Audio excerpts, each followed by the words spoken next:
अररिया ओमनगर में परिवार के अंदर जमीन कब्जा का विवाद 10 साल से चक्कर लगा रहे हैं पीड़ित। अररिया नगर परिषद क्षेत्र के ओमनगर में एक ही भूखंड पर दो पक्षों के दावे से गंभीर जमीनी विवाद सामने आया है। विवाद इतना बढ़ गया है कि दोनों पक्षों में तनाव की स्थिति बनी हुई है। पीड़ित पक्ष का आरोप है कि उनके ही परिवार के सदस्य जबरन कब्जा करने की कोशिश कर रहे हैं, जबकि प्रशासन से अब तक कोई राहत नहीं मिली है।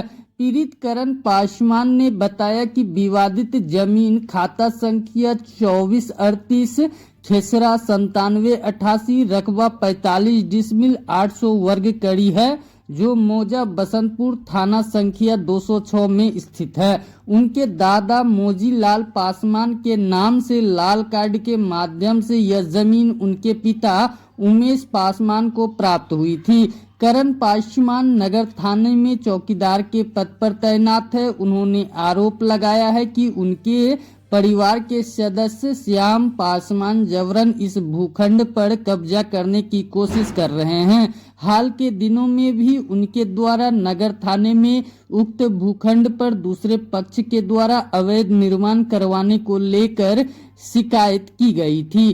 करण पासवान ने रविवार को दोपहर 2 बजे के करीब बताया कि पिछले लगभग 10 वर्षों से वह नगर थाना अंचल कार्यालय सहित विभिन्न अधिकारियों के चक्कर लगा रहे हैं, लेकिन उन्हें अब तक इंसाफ नहीं मिल सका है। उन्होंने कहा, हम अपनी ही जमीन पर कब्जा पाने के लिए बार बार दर दर की ठोकरें खा रहे हैं, जबकि दूसरे पक्ष के श्याम पासवान का दावा है कि उन्होंने उक्त जमीन करण पासवान से खरीदी है। उनके अनुसार पंचनामा उनके नाम से तैयार है और इस संबंध में उन्हें न्यायालय से डिग्री भी प्राप्त हुआ है। 2014 से ही ये लफड़ा चल रहा है। 14 से 14 में थी बना पंचनामा, और उसके बाद हमको मनोज पासवान के द्वारा 7000 टका लिया गया था। हमको बताया गया कि तुम्हारे कागज गणेश पासवान के पास और रसीद तुम्हारे पास है।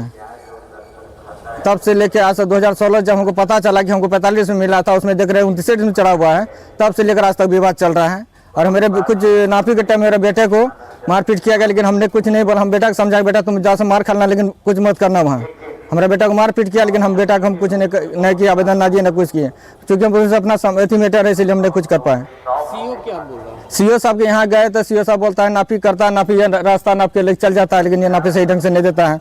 हम डीएम साहब से भी मिले, डीएम साहब आश्वासन दिया कि नहीं नापी होगा फिर से, लेकिन अभी आज तक अभी नापी नहीं हुआ, ना सीओ रिपोर्ट दे रहा कोई चीज़ का।